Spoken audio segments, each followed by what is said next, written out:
Continuen les protestes laborals al carrer. Avui han tornat a fer sentir les seves queixes els treballadors d'Iveco Iris Bus, afectats per un expedient de regulació temporal.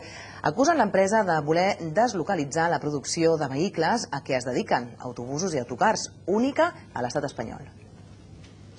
La setmana passada ja van començar les protestes i no pensen aturar-les fins a arribar a un acord amb l'empresa perquè la producció de vehicles bus es quedi a la zona franca.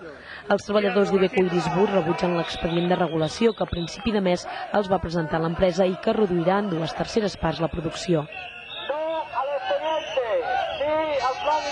Diuen que és el primer pas per acabar deslocalitzant la planta i denuncien que els nous encàrrecs de vehicles ja s'estan començant a produir en altres fàbriques a Itàlia i a França. El més important d'aquí és que no siguin 240 treballadors, és que nosaltres som principalment clients de Noge, Beules, etc., tot un conjunt d'indústria que hi ha arbúcies, i això afectaria realment a uns 1.200 treballadors.